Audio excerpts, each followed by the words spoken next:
What's up, everybody? It's your boy, King Truth, over here on the King Truth Show. It's King B.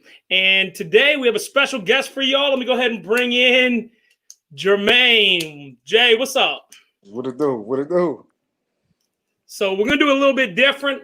Obviously, for people that watch the King Truth Show, a lot of times we go through politics, talk about what's true or not. Today, we're going to do a sports episode. We're going to continue to do this series. It's going to be a series with me and Jay, and we're going to go through on a week-to-week basis, discuss the games that happen, the games that are coming up, and other things that people might argue about. So the first thing that we're going to do today is I wanted to bring up, we're going to talk a little college football. So college football, we'll go ahead and bring up my screen here so that we can all see what was going on. Make it a little bit smaller than that. There we go. Oh, where you go? My bad. There we go. And this past week, so in the top 10, were there any games, Jermaine, that you got to see that caught you off a little bit? The Georgia-Auburn game. Yeah, Auburn didn't seem like they didn't have much fight in them, did they? Yeah, they didn't seem like they came ready to play. I thought they were going to give a better performance than that, man. Yeah, I wasn't very impressed with them as well.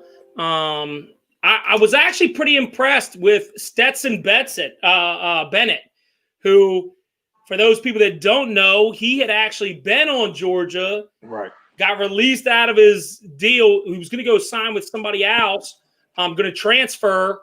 And then basically when their other quarterback opted out, they ended up they basically called him and said, "Hey, man, can you please come back?" And now he's right back in the starting lineup. Doesn't have much arm strength, but he was very efficient the other night. And Auburn just laid an egg. Yeah, that was terrible. That was terrible, man. Bo Nix, I think he threw 2 picks, and he just didn't seem very on there, but pretty disappointing because they had him at 7, and it wouldn't surprise me. I haven't checked yet, but it wouldn't surprise me if they drop out of the top 10. Yeah, of course. Yeah. Oh, yeah. I think definitely. The other game is how big of a disappointment was Texas. Man, listen. do you know? Oh my gosh, this dude's 1-3 versus TCU. Herman 1-3 versus TCU. That's crazy. And TCU 7-1 in their last 8 against Texas. That's. I just don't understand. I don't understand how a storied franchise like Texas is just gone to this. Yeah, I think they gave up on their last coach too quickly. Yes. Can't remember his name off the top of my head, but I felt like they just flipped through him there. And even though the game was close, it was like TCU was always up.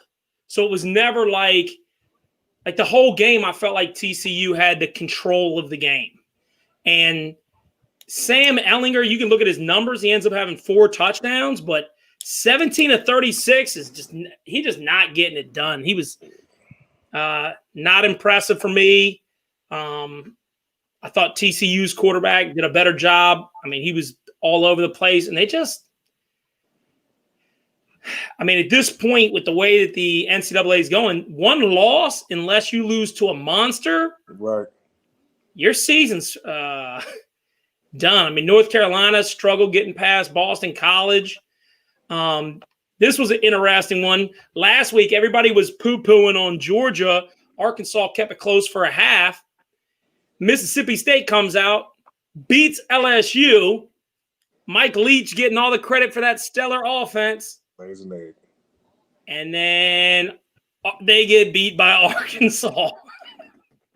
That's crazy. Just that. I wonder how much of this, though, is a lot of these teams did not have much practice time due to the coronavirus. I wonder how many. Another one. I mean, Oklahoma. I saw that one. Man. How long before Caleb gets his shot over Spencer Rattler? But Spencer Rattler's been playing good. He's been playing good, but man, that interception he threw at the end of the game was not good. Oh no. No. No. Yeah, I hate every team in the Big 12 anyway. Yeah. I mean, every team in the Big 12 I hate because there's no defense. There's nothing. Shows how weak it really is. I feel like I got a text midway through last week from a buddy of mine, you know, Pearson. Mm-hmm. Pearson hits me up midway through last week and said, if Oklahoma was in the SEC, they'd win 4 games a year. Yeah, basically. I mean, they can't stop a cold.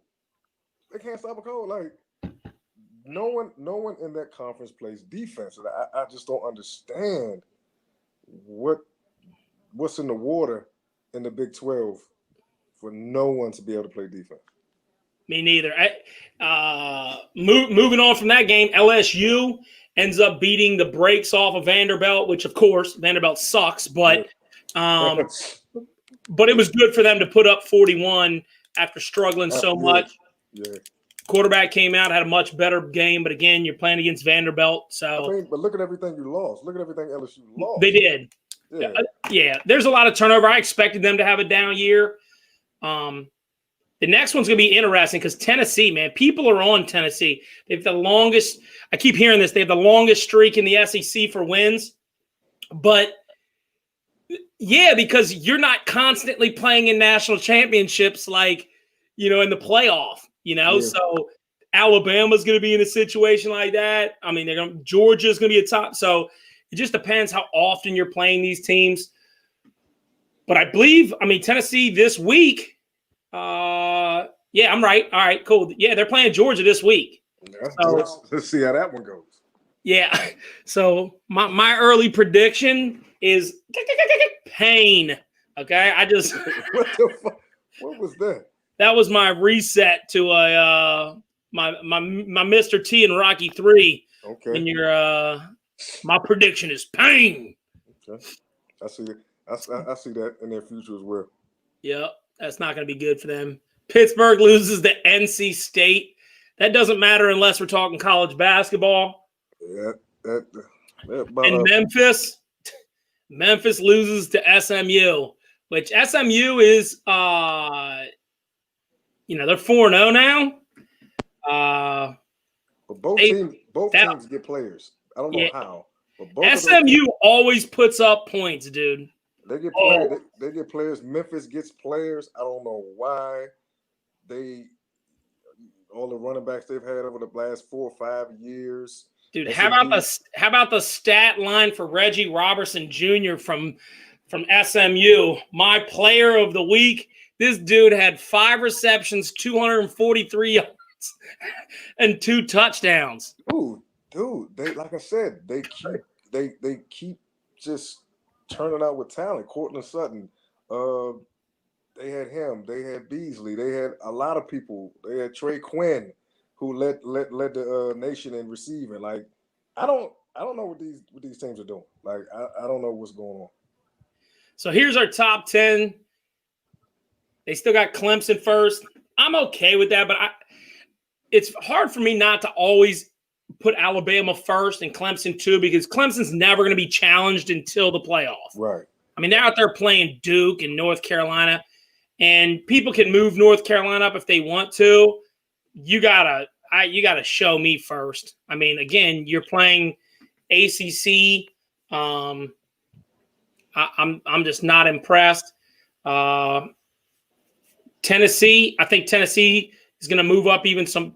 Well, they're not going to move up more because once they hit Georgia, they're going to lose. So we'll see. I think Tennessee's a pretty decent team, but I think people are really overhyping them when they go against the defensive line that Georgia has, which is really where their strength lies.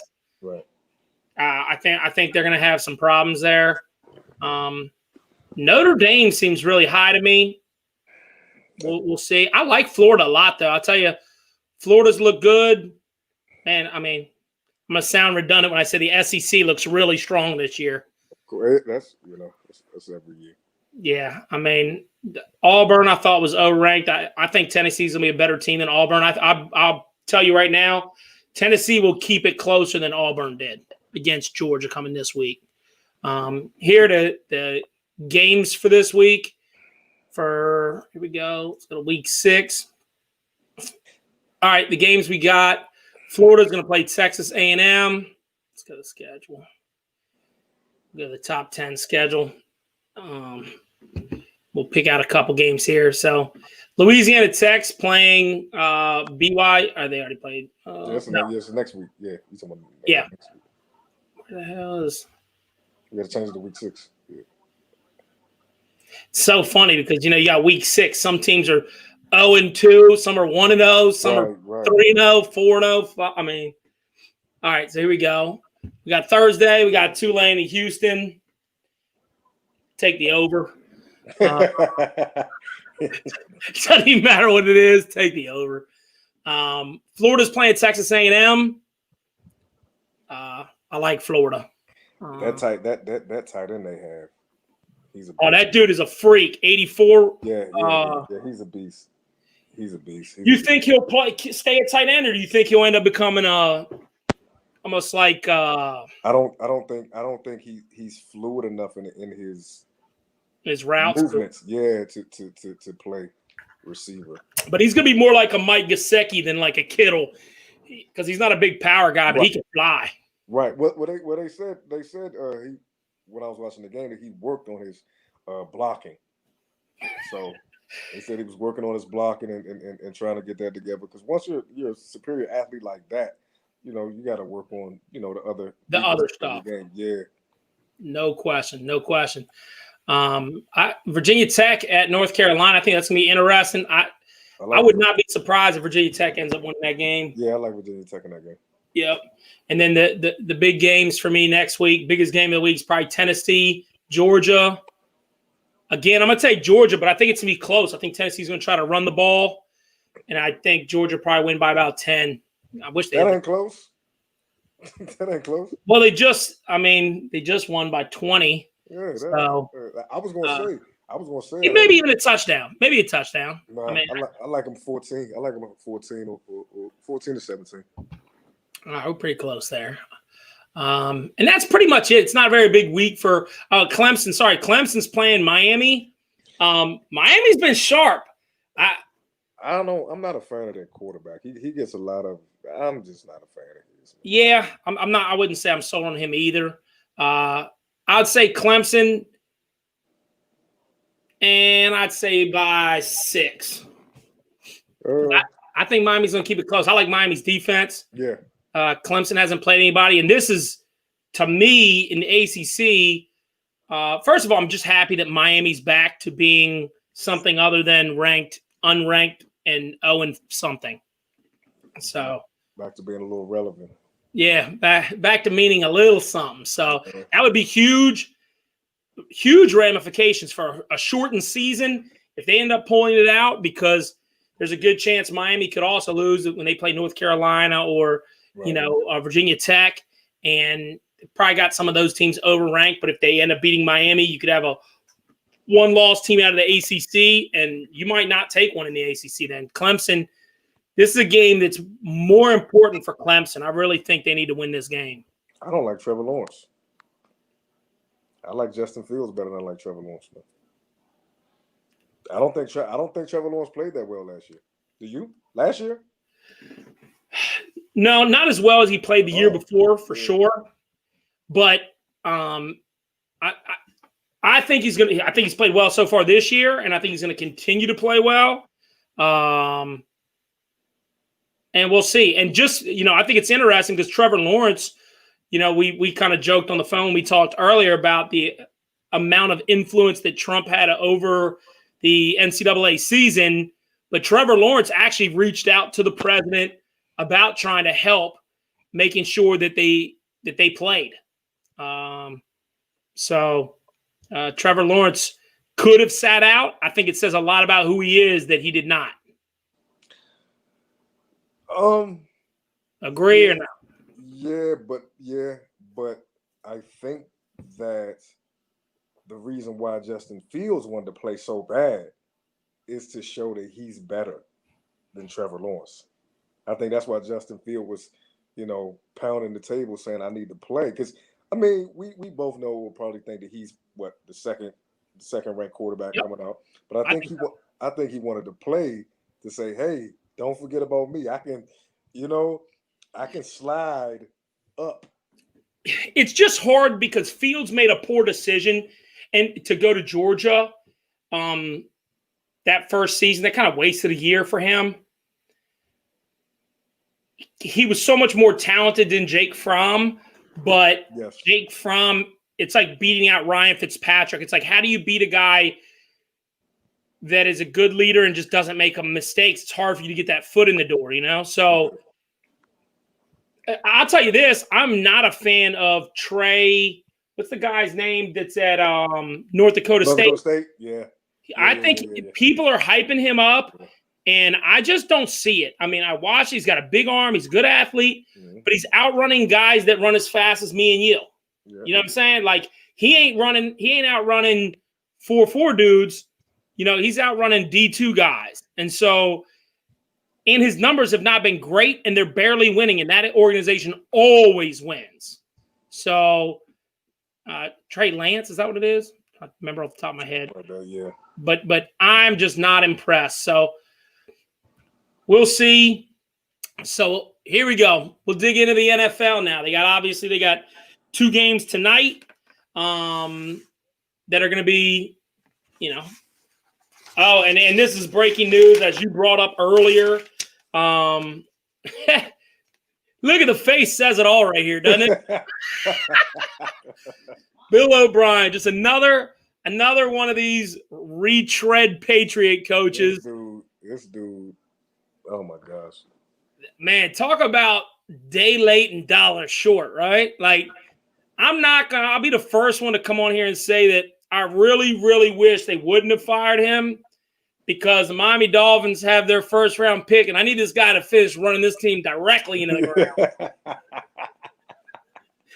So you got your own selfish reasons. Oh, completely selfish reasons. Bill O'Brien has been not just one of the worst coaches, not just one of the worst GMs, but historically bad one that did both. Can you think of a trade that he made that the other team didn't absolutely win the trade? No. And Laramie Tunsil's a good player, so it's not even like he didn't get a good player. He's okay. He's not 2 first-round picks good. He's all right, but he's not real. Like, come on, man. Come on, and man. Look, I'll go ahead and bring this up real quick. This is what when you're a team like the Dolphins, and obviously you can see behind me, I'm a Dolphins fan. When your team is rebuilding, which I tell people, I've talked to Dolphins fans a lot, hey, be patient. This was people say Dolphins are in year 2 of a rebuild, but I think of it as this is year 1, because last year is when we got rid of everybody. So we had this draft.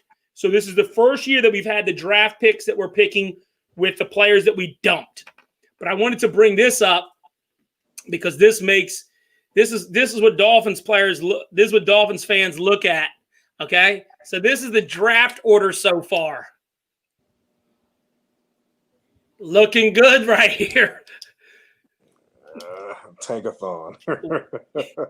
So these are the teams that have. So right now, Dolphins pick twice in the top 10. And for people that out there that don't know this, the Dolphins actually also have Houston's 2nd round pick this year, because that's how bad Bill O'Brien is. So we had their 1st round pick last year, and we have their 1st, and we have their 2nd this year. So let me ask you this. Yep. So let's say hypothetically Houston stinks, right? Yep. And you get the 1st pick. What do you do? So to me, if we have the 1st pick, I try to trade down to about pick 4 or 5. Right now, what they're saying is, obviously, it's Trevor Lawrence, Justin Fields. Now, it's going to be like it is every year when you have 2 elite guys. There's going to be a bunch of battle. I think this will be one of the first years that there won't be a quarterback that comes out of nowhere, because the COVID stuff and because the limited amount of games that'll be played, and how much different it is in terms of like the scouting departments and that type of thing. But I think that if I'm the Dolphins, I get a king's ransom. I mean, there should be a team. It depends. Like the Giants at 3, if that were to happen and Houston got the overall pick, it would be the Giants and probably the Jets, right? I mean, wouldn't you agree? Yeah, currently, they don't need quarterbacks. Which one doesn't need a quarterback? Well, I mean, I don't think the Giants are going to give up on Daniel Jones, and I don't think that. Really? No, because you got to look at it like this. I'm not a huge Sam Darnold fan, but it's kind of like when Jeff Fisher was coaching, and his quarterback sucked, and once they left Jeff Fisher, they played okay. Okay, but hold on. Jeff Fisher was a primarily what side of the ball coach? Doesn't matter if he's a defensive coach. Okay, so like you said, he's a defensive coach. Adam Gase was supposed to be a quarterback whisperer, right? But we can agree that he's not. I'm saying he hasn't done anything well offensively since he was with Peyton Manning a long time ago. I agree. I agree. But first of all, Adam Gase has not finished sinking that ship completely into the abyss. Because I actually think the Jets are going to have the first overall pick, and as you know, right? If the coaching staff goes, then your next coaching staff is going to get a quarterback. If you have the first pick overall in the draft, you're not going to keep your same quarterback. Not when there is an elite 1 or 2 coming out. And I really do like Justin Fields. I know earlier you had said you like Justin Fields better than Trevor Lawrence. I disagree, but we're splitting hairs. I think they're both going to be franchise guys. And I think the Jets or the Giants would be foolish to stay pat. If the Jets think they can get something for Sam Darnold, go give it a shot. That guy, and yes, I'm going to sound a little biased because I was not a big fan of his coming out of college. I thought he threw throws that were in tight windows where he gambled too much. And in the NFL, I said that wasn't going to work. It worked out exactly like that.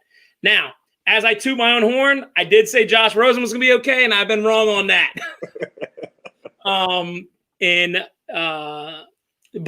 on Sam Darnold, I wasn't a fan for every reason that I still see right now. He has not progressed at all. He has not gotten better. So if the Jets, which I think we both agree, there's no way this guy makes it through the season, right? I mean, Gase shouldn't. He's on borrowed time right now, right? He's on T minus something amount of minutes, right? Yeah, I agree with that. So once he's out, I think you got to take their general manager too. They have 0 Pro Bowlers on their team that have been drafted in the first round over their last 5 drafts. They have 2 guys that would have been Jamal Adams, but he left, and then Muhammad Wilkerson, and he's gone too. Yeah. So, hold on, is it Muhammad Wilkerson? What was the big defense? Muhammad Wilkerson. Yeah, that was who. Okay. He was there years ago. Yeah. So, I mean, they're just they have not done a good job of drafting people. They need a whole restart. They need a new GM, new coach. When you do all that, you're taking a quarterback number 1. Because whoever you're going to sell the idea on to coach or to be your GM, that's the argument you're going to make. Hey, we got the first pick in the draft. You can do what you want with it.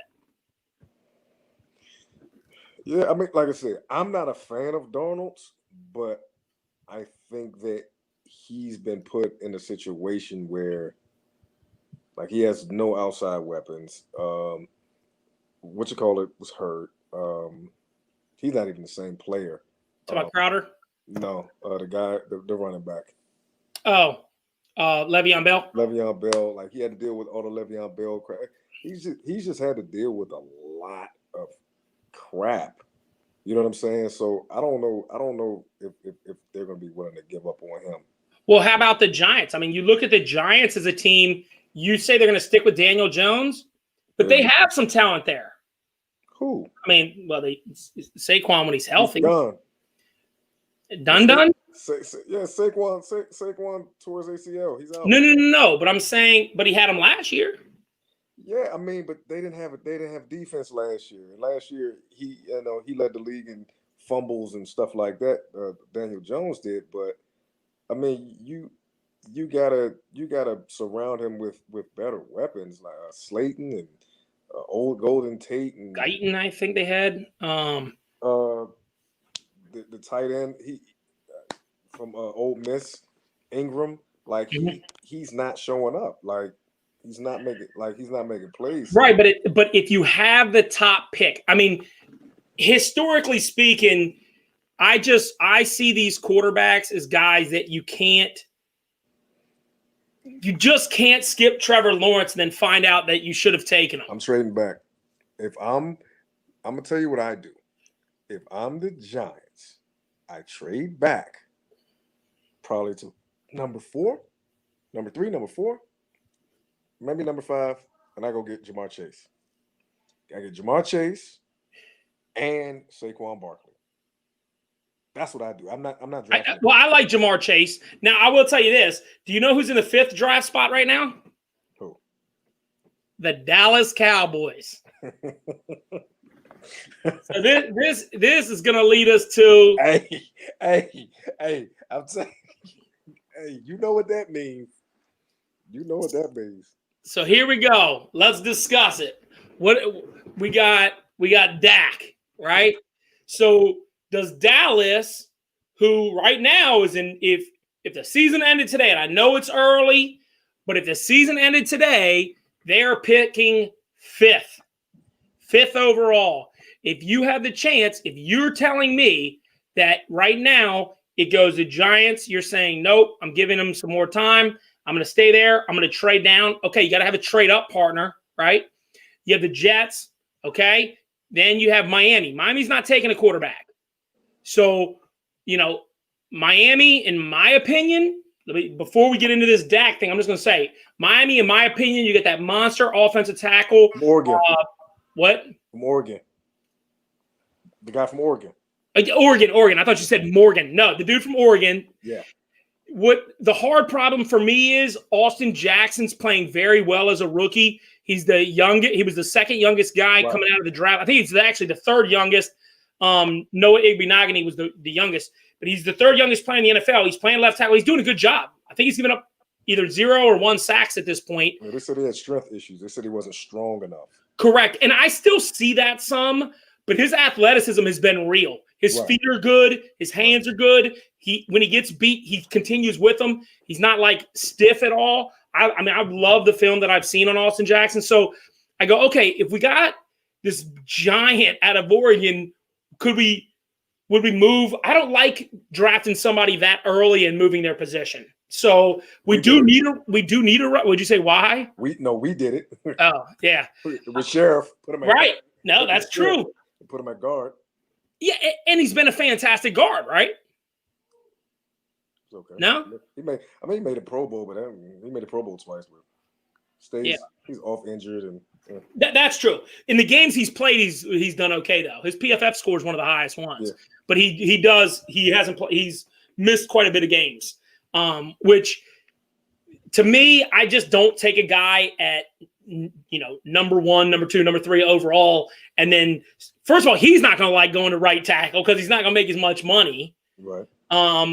But we could figure out which one. But if the Dolphins did take him, and then, my gosh, they had Robert Hunt move him to left tackle, and the guy that just came from the Redskins once that the Dolphins got Flowers, then all of a sudden he'd be gone. We'd have 5 offensive linemen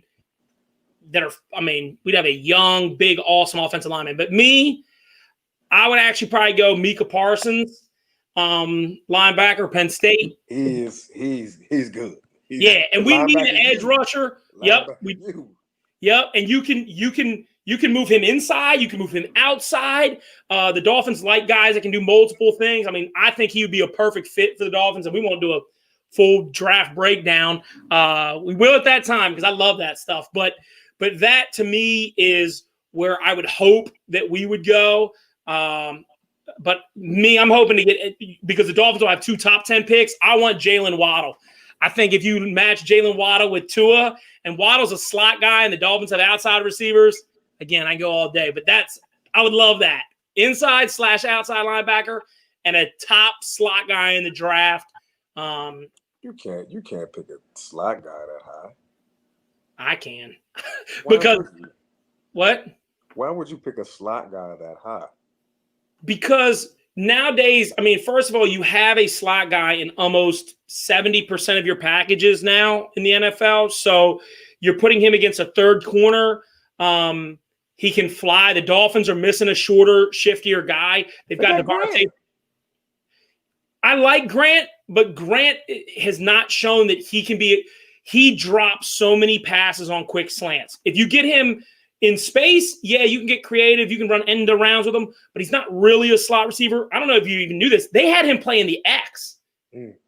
And that was because he can only run two patterns. Go, Jakeem, Yeah. or wait there, or throw it to you real quick, and then you go. But we need a guy like, if you watch what Judy's doing in Denver, they're moving him into the slot. He's all over the place. I mean, that guy. He did it at Alabama too, though. Correct. Yeah. And that's what the Dolphins need. I mean, I'd love to get Jamar Chase too, but Jamar Chase is not going to be on the board when we pick. And so Jalen Waddle would be the next guy up. Plus, the advantage of Jalen Waddle is he's already played with Tua for a year or two. So those guys already have a relationship. I actually have video footage live of Waddle, Tua, and when I was coaching a summer camp there, of him and Judy, those three guys working together after practice when nobody else is on the field. So, but anyways, so we'll see how that goes in terms of the draft. But I just wanted to bring that up. So now if Dallas is going to make a move up, what do they do with Dak? If they stay sorry and pick in the top 5, to me, I go quarterback. What now? I got a question.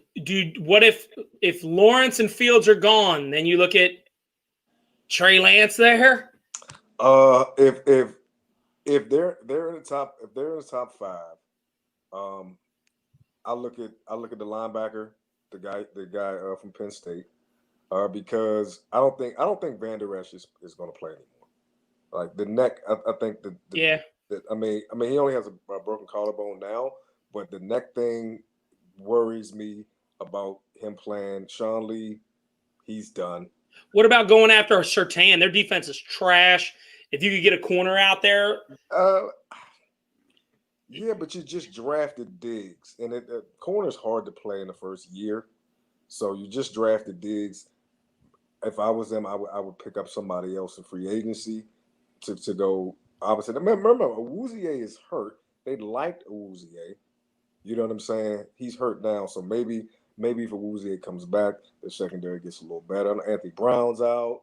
You know what I'm saying? So let me ask you this.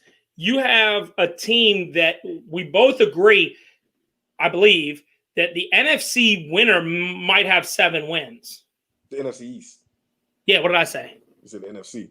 Oh, yeah. NFC East. NFC East winner. Yes. I mean, dude. So that means that you could be shitty for a long time and still be in it.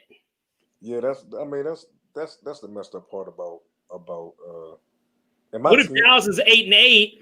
They win the division. They go to the playoffs. They win one game in the division. There still could be picking, or let's say they lose first round of the playoffs. They could still be picking around 15. I mean, yeah, but see, if they're picking around 15, I think they need to get an edge rusher. So what do you do with that? I mean, what he's franchised this year. So I looked it up. It's kind of interesting when you look at how much he's actually making. He's making as much as, I think he's the 9th highest paid quarterback in the NFL. He's right in the same neighborhood as Carson Wentz, Matt Ryan, Ryan Tannehill, Kirk Cousins. They're kind of all in that batch. I would say that's almost appropriate. No? I mean, he's on a franchise tag. My thing with Dak is this: if he doesn't win this year, do you franchise him again? And if you franchise him again and he doesn't win, then what do you do? So, I mean, I don't get it. You either sign a guy because at the end of the day, he's a top 12 quarterback. You know what I'm saying? Like Aaron Rodgers don't grow on trees. Peyton Manning, Tom Brady, Elway, Marino, they don't grow on trees.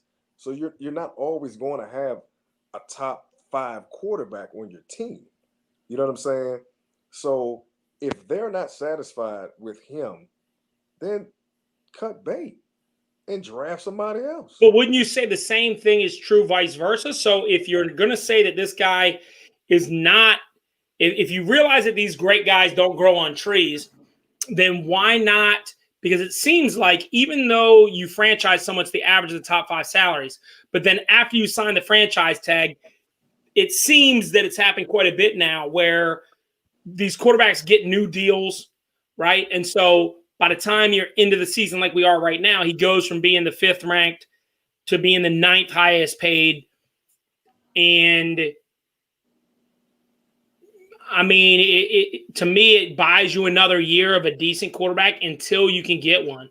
Mediocrity kills you in the NFL because unless you get that guy, unless Seattle got that Russell Wilson, you can really be lasting a long time trying to find somebody and the Dolphins were 7-9 and 9-7 for like 5 straight years, and it killed them. I mean, you're just never picking high enough to get an elite quarterback, and you got to hope you get one like Seattle did in the 3rd round or like what Dak was in the 4th round. I mean, I feel like if you let him go, your backup's Andy Dalton. He's a bowl of trash, okay? And then behind him, you got Ben DiNucci. I mean, I'm just not sure you have a plan in place. So let me ask you. So let's say hypothetically they play better and they go to the playoffs and they win one game and get bounced. So what do you do next year? Do you say, okay, we won one game, so maybe next year when we got to pay him $38 million, close to 39, we'll franchise him again. And then let's say that year comes and they don't make the playoffs, or they make the playoffs again and they get knocked out in the first round. I mean, like, then what do you do? Well, the problem is there's a lot of Cowboy fans out there, and they do great numbers, and it's going to be very difficult to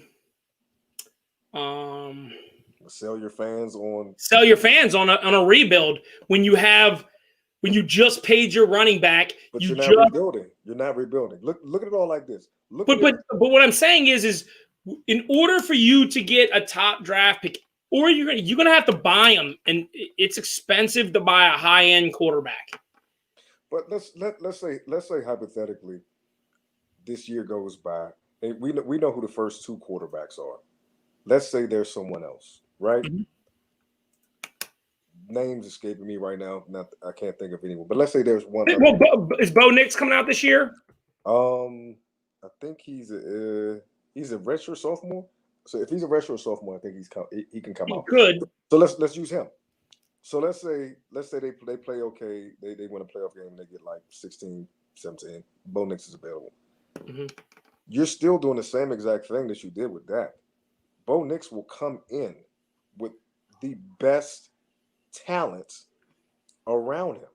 He'll come in with a good offensive line. He'll come in with a top 5 running back. He'll come in with, Gallup won't be there next year. So I'm sorry, Cowboy fans. Gallup will not be there next year. So he'll come in with CeeDee Lamb and Amari Cooper that plays when he wants to play and doesn't when he doesn't. So, you know what I'm saying?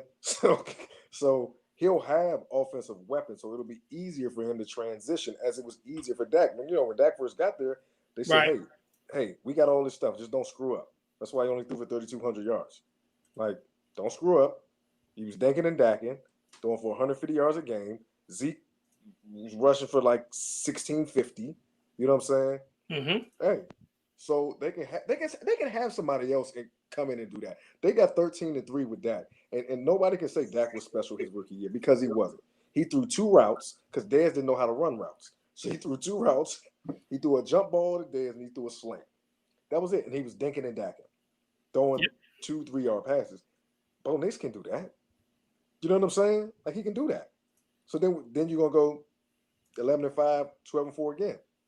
You know what I'm saying? So yeah, well, and they may be able to, maybe you could do where.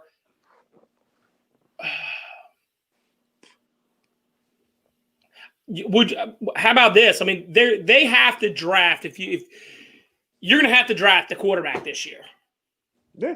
Right? I mean, yeah. And maybe even do what the Redskins did and draft two. They have talent there, and they have an offensive line. They should have a better offensive line than they do. They've definitely digressed there some, but if you're able to start running the ball again and stop getting behind. Yeah. Stop getting behind. I mean, you got to control. Yeah. I mean, that's probably can't fumble the ball. Can't throw picks in the first half. Yeah. That's probably Dak's fault too. Like we talked about. Everybody wants to talk about first play in history to throw 450 yards in 3 straight games. He had 502 and all this and all that. But if you really watch that game, it wasn't even that close. It wasn't that close. If you really watch that game, you know what I'm saying? Like this is my issue with that. He doesn't beat good teams. Last year was 1-7 against good teams. This year, look at his record. You know what I'm saying? And he barely beat the Falcons, but the Falcons secondary is horrible and their defense is horrible. And that game, I mean, you got an onside kick. I mean, how many times do you win on an onside kick? Yeah. I mean, pretty flukish. He's a front runner. He gets fat. He did it last year. When the beginning of the season, when they played you guys and they played us. So they played Miami, they played the Giants, and they played the Redskins. He got real fat. They were 3-0. He got real fat. And remember, that's when he asked for more money. Right. Because Jerry thought that they had a deal. So after those 3 games, they came back to the table and said, oh, no, we want more money. Look at what we just did. You get fat against, you know what I'm saying, lesser opponents. And that's what he does, and that's what he's doing. The defenses that he's playing against and putting up these numbers against are god-awful. They're awful. Cleveland's good against the run. That's it, not against the pass. So, we know what Atlanta is, and we know the Seahawks are the worst. Come on, man. Like, their secondary is horrible. So he gets fat against, lesser opponents. And when you play somebody that's worth something, like the Rams, he loses. And I don't even think the Rams are very good. I mean, I want to say they're 2-2 right now, and that was one of the teams they beat. He scored no points in the fourth quarter, 1 field goal after the half. He has not shown to be a winner. The problem with that is, though, again, you have a team that is got a lot of talent on it to be a team that we're even discussing right now could be a top 5 pick. And they're going to need to do something. I think they screwed the pooch. They knew his contract was coming up. They should have drafted somebody last year, and they didn't. I don't remember how many picks they had off the top of my head last year. But not the way to go. Or they could have paid him 2 years ago. They could have paid him 2 years ago, and it'd have been way less than he's asking for now. Right, but whenever I think of that, I always go, we watch the games, they watch the practices. So they have way more data than we have in terms of seeing the footage every single day. So there was something they didn't like about him.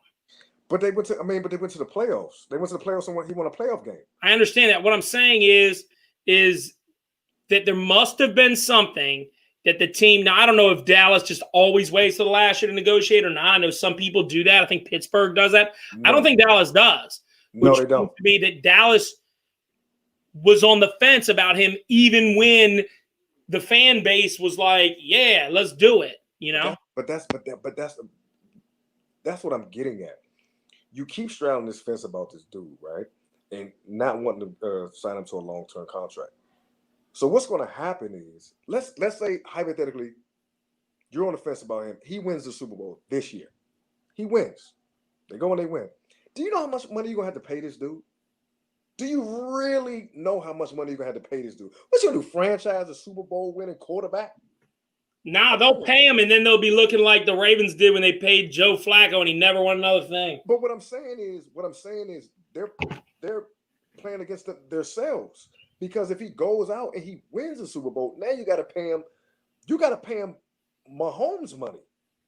You know what I'm saying? So Not gonna be good. exactly. So if you're on the fence, if I'm a GM or I'm an owner of a team or the head coach, I'm not going to be on the fence about my starting quarterback.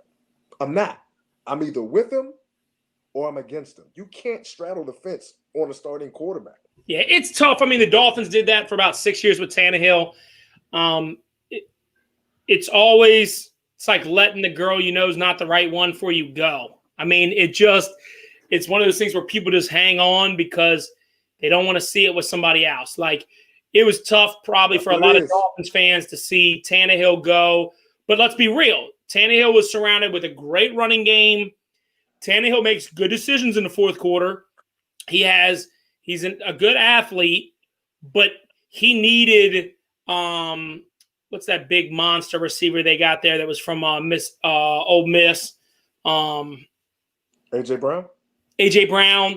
They have, they had good tight end play. They had Derrick Henry. They were able to put some pieces there, a good, strong offensive line. And he's able to run the ball and play efficient. So, some Dolphins fans are like, "Oh man, we missed out. We should have kept him." It's like, dude, he was the same guy. But you can't worry about that, especially if you don't want somebody. If you don't want them, you can't get mad at what they do after you. That's just right. But the problem is that you're still looking at, well, what is your, it's kind of like when the Dolphins made the wrong pick with taking Culpepper instead of taking Breeze, and then you're in this situation where you're like, okay, now all of a sudden we're taking every girl on the block, Jay Fiedler, the dude from the Jets that was a train wreck. Pennington. Pennington was actually probably the best that we had, but I meant Ray Lucas. But all these people, right? And it's like, you have a guy that's decent. The Dolphins held on to Tannehill because they didn't want to let him go, just like the Redskins held on to Kirk Cousins. And then now look, they're like, oh, I got Dwayne Haskins. That was. And what do we see there? That was a train wreck too. Yeah, what do the Redskins do right now? Don't get me started with Dwayne Haskins, man. I mean, Dwayne Haskins hasn't showed me much. You're a Redskin fan. I'm not going to call him the team from Washington. If you're offended because of that, you're listening to the wrong group. But what do they do? This is the thing. Because they got a good defensive line in Washington. If everybody's healthy, they could make some plays on defense.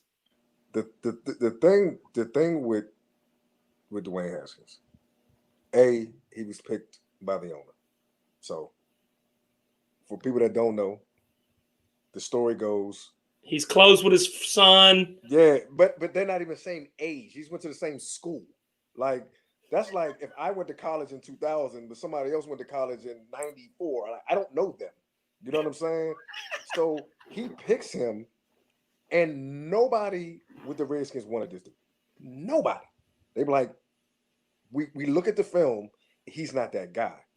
You know what I'm saying? So they get him or whatever like that. So I don't know if you know, because you don't live here, they tested him this past game. Ron Rivera came out and said, we tested him. They went forward on 4th and goal from the 13. Oh, I did not see the game. So they went for it for 4th and goal. They went for it. The test was, they told Dwayne Haskins, throw the ball in the end zone. We don't care what the hell you whatever do. Happens, right? Throw the ball in the end zone. Hike the ball. Dwayne looks, he looks, throws a check down on 4th and goal from the 13-yard line. It's little shit like that. It's little stuff like that. Like, you can't even listen to instruction correctly. We don't care if you throw an interception. We don't care if it's incomplete. Right. As long as you throw it in the end zone, and you can't even do that. His footwork is horrible. His mechanics are His horrible. footwork is terrible. His footwork was terrible in his workouts. If you watch that draft footage, the whole time I was like, they're like, "Ooh, look how much better." I'm like, nah. And see, and what he doesn't understand is Feet look like Brian Leftwich's feet. He doesn't understand is he has ballers in Terry McLaurin and Gibson. Ballers. But they can't even do what they need to do because of him. Now, what's funny is, and again, I'm always going to have a couple words to say about my Dolphins, but I'm actually really hoping that the Dolphins go with Tua. So, if not this week, definitely next week. What are your thoughts on that? I think they're going nowhere fast. So you put the young boy in. They're going nowhere fast. Yeah, I think we're not going to win, and I think that Fitzpatrick is very smart. One of the reasons he's been able to have a C- arm and been in the league for this long is because he's a genius. I mean, he went to Harvard. He's very smart. He lacks. I hate that. He lacks arm strength, but he's a leader. Guys like him. They love him. That's all you hear from any place he's been. He's been on 12 teams or something in 15 years. And it's like, I mean, this guy, I feel like it comes a point. It's kind of like I told somebody earlier, you and I both have kids, not together for those of you guys that don't know. But if I'm trying to teach my son something in math, I can take his book away from him. I can write it all down and be like, you get it?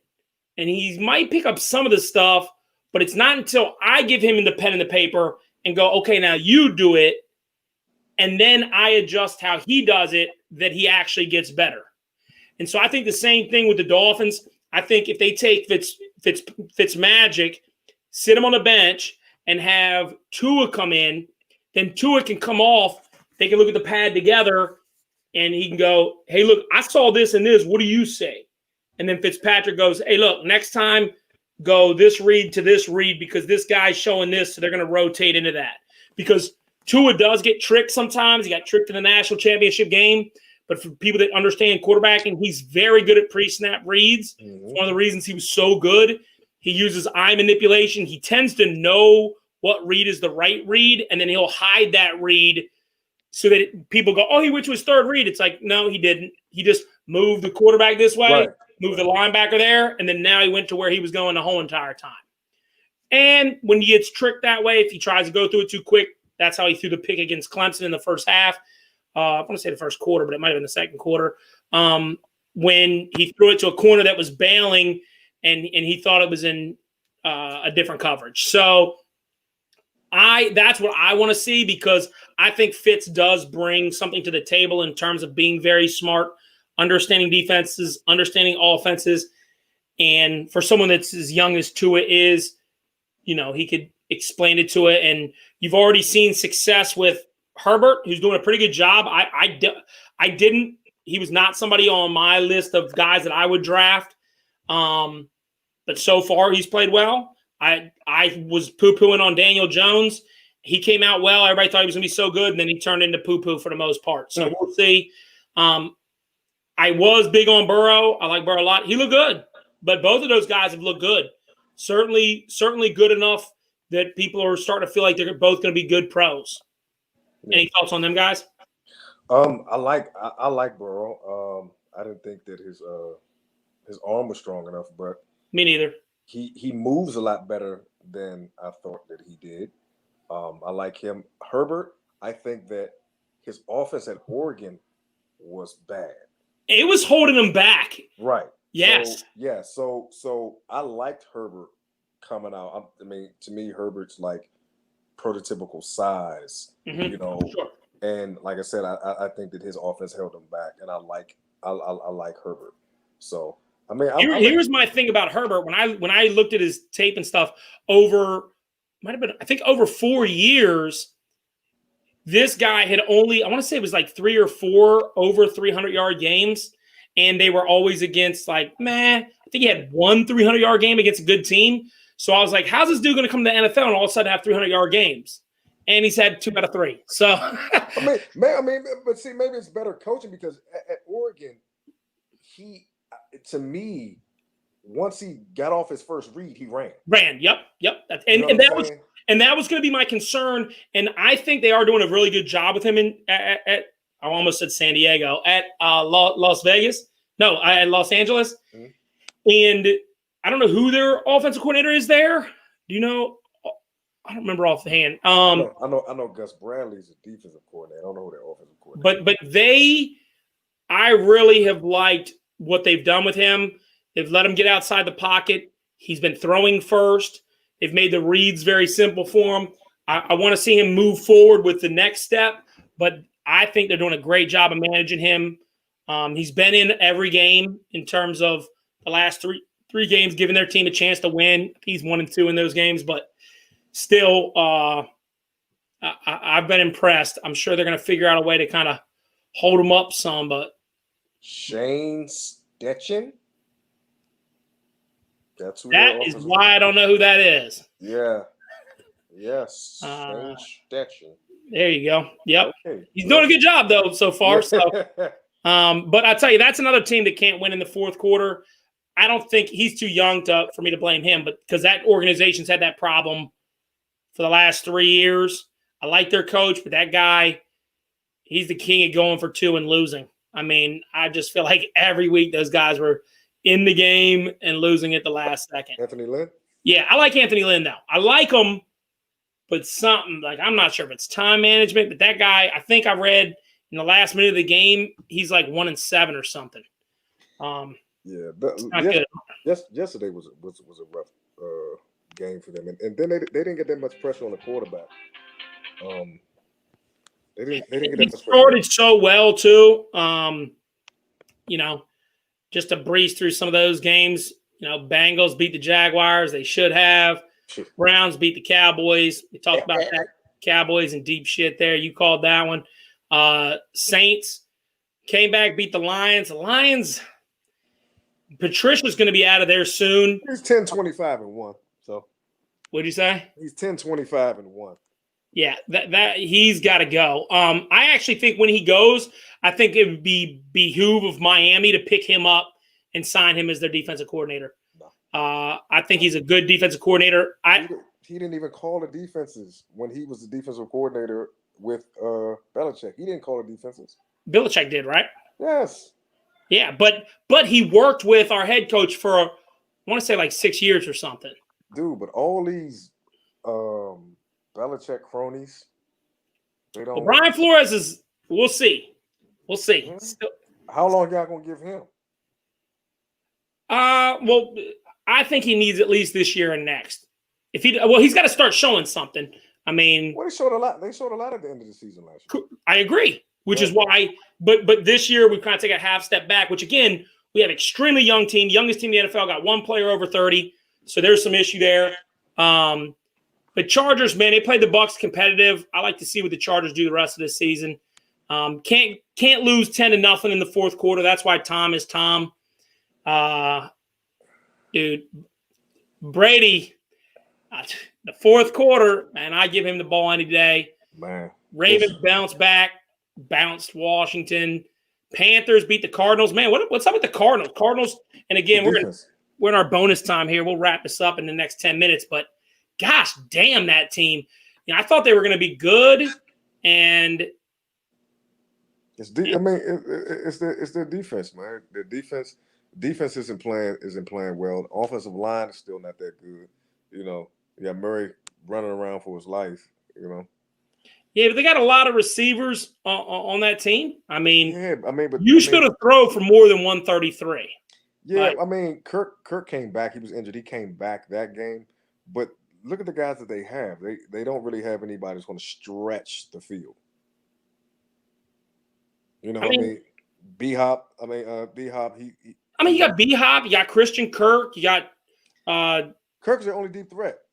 D-Hop. Yeah, but is Fitz is still playing it as he ain't a deep threat. No. I'm just saying as an underneath guy. But yeah, Kirk and Hop. You're going to tell me you wouldn't take Kirk, Hop, and Fitzgerald? Well, Hop's not going to beat you deep.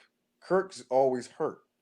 Hop can snatch the thing. Kirk is always hurt. I got you there. But Hop is like Michael Thomas. The farthest he's going is 15 yards. That's it. That's it. Now he might get some yak, but no, he's not going deep. Like he's not a speed dude. He's not a speed dude. But he can jump. Dude. Okay. All right. I mean, he was targeted 9 times. He had 7 catches. The problem is they throw too many. That offense is – he's going to have to mature that offense.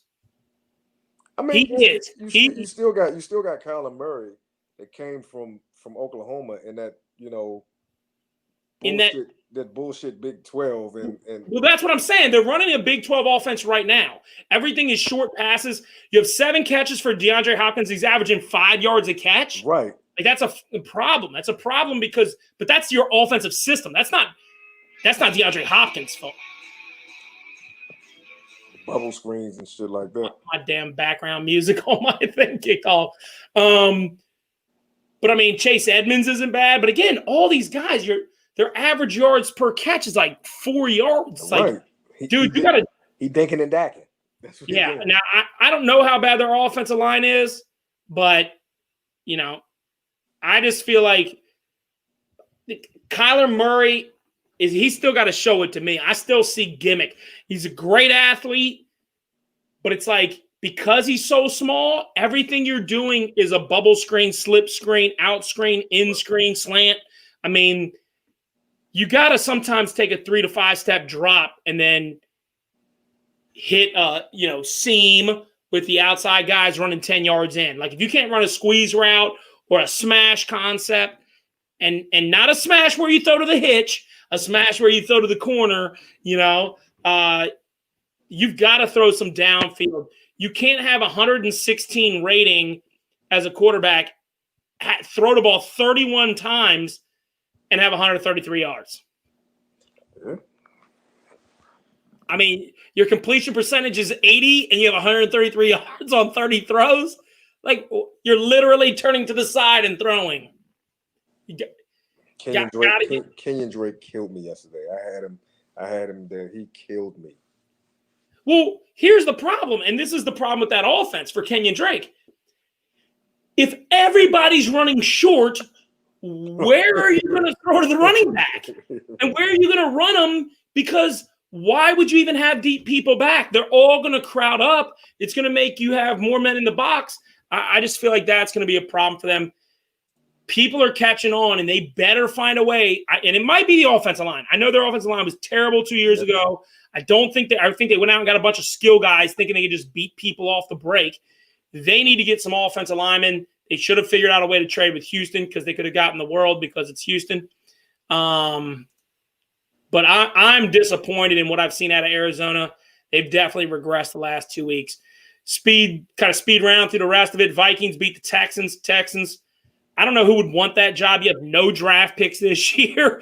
You have no wins. Somebody would take it. I mean, yeah. They called me. I'd take it, but you'd have to tell me, look, no matter what, we're going to give you 3 years. No matter 3 years, guarantee where you will not fire me because I can't win with this pile of shit, and I gotta try to figure out a way to get draft picks. I would trade Deshaun Watson. That would be the first thing that I would do. And I love Deshaun Watson. What? You just signed him. I'm just telling you, who's going to take on that contract? Cowboys. Now listen. You're on to something. No, I'm dead ass serious. You just said something that I would give my first round pick, my second round pick, and next year's first round pick for Deshaun Watson. Because remember, he got an extension. No, so that money's not going to kick in for 2 years. And just so you know, Deshaun Watson, he's not a unrestricted free agent until 2026. Right. And like I said, that big money doesn't kick in for 2 years. I would do that. Right. You just did something. You just did something right there. I got you there. Oh, man. But that would be what I would do. If I was Houston, I would go after the Cowboys and say, hey, look, you guys are built to win right now. This guy's an elite talent. We got nothing. We have no other option. He's not going to win here. Let's do it. Jerry, if you're listening, I'm doing it. And you heard it here first. Yeah. Well, hey, thanks for coming out, Jay. We'll definitely have this show. Before we get off the show tonight, we're going to do some picks tonight. Just these 2 games. They're coming up. We got starts here in the next 4 minutes. So they want to get their bets in. They're talking about first game, Kansas City versus New England. Slaughterhouse. I'm going to go ahead and pick first. I'm taking New England. Give me the 11. I'll bet that with you right now on here. Like Brian Hoyer starting at quarterback. No. Doubt Belichick if you want to. They're going to win by 17. They're going to win by 17. All right. And actually, as we do this show, I'll go ahead and build a spreadsheet. I'll have our picks on it. And I'll put up a message or something or maybe we can do something Sunday morning, 20 minutes before game time. We'll go ahead and hit some picks. And then since I picked that game first, I'll go ahead and let you go first on this one. Green Bay Packers, Falcons. Packers are favored by 5.5, and I already know who you're going. That bad man. He's going to throw tonight. Watch this. Tonight, with no Devontae, with no Lazard, he's still going to throw for 350, 400, and 3 touchdowns. All right, you ready for my pick? Bump, bump, bump, bump. Bump, bump, bump, bump. A-Town. We're going to go with the Falcons. No. Right now, Falcons put up a lot of points. They are up against the wall, 0-3. I like the Packers. I love Aaron Rodgers, but Aaron Rodgers cannot do it alone. Somebody burning my house down. You might want to get that popcorn out your fridge. Thanks for joining us, Jay. Thanks to all the people out there. Feel free to share and subscribe. Thanks so much. Y'all have a wonderful day. And we out of here.